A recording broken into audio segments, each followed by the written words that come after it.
North Korea today blamed President Obama for Sony's decision to release the controversial film The Interview, which tells the story of a fictional plot to kill North Korean leader Kim Jong-un. The recent hacking of Sony, which was widely blamed on North Korea, has caused the Obama administration to consider new steps to protect against cyber attacks. Carol Lee of the Wall Street Journal is in Hawaii, where the president is vacationing, joins us now from Honolulu. So Sony was the first kind of big red flag. What does the White House think is the consequence of that for other companies around the U.S.? Do they think that these cyber threats could increase?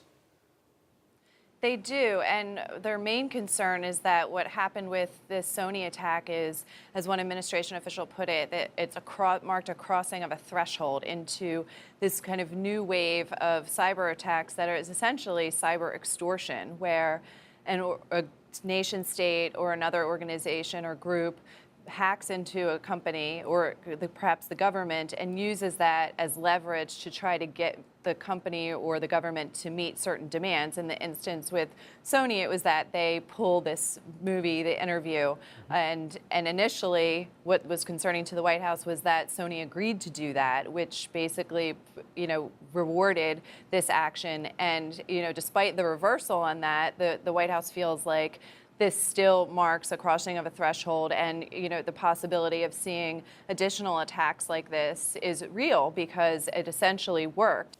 So the White House is exploring some new ways to try to get the government and the private sector on the same page in this, and to try to combat this so that these sorts of things are minimized in the future. So what are some of the initiatives that the White House is taking? Well, this whole thing is new. This is a new area in cybersecurity, and the government and the private sector are not necessarily entirely in sync on some of these things, and that was exposed in the very public disagreement between President Obama and Sony executives over whether or not to release the film.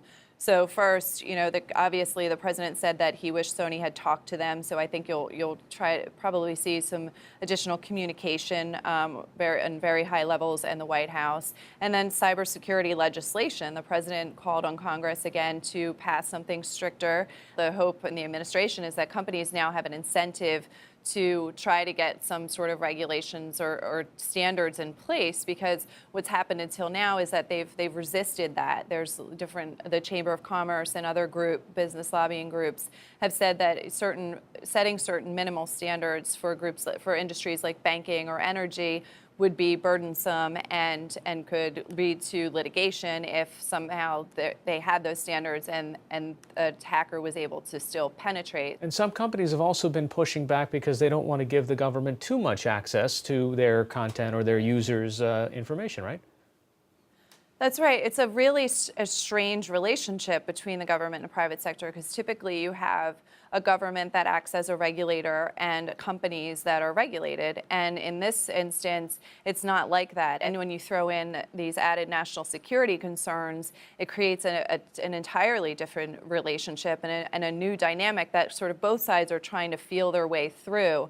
And it's very uncertain right now, and the whole process is sort of piecemeal. But now the hope is, and at least from the administration side, that this will lead to some sort of way in which that they can get closer together and more on board as they try to navigate this strange relationship where businesses need the government to be involved in things like this, because the government is the one who can come in and actually figure out who did it and do criminal investigations and prosecutions. All right, Carol Lee of the Wall Street Journal joining us from Honolulu. Thanks so much.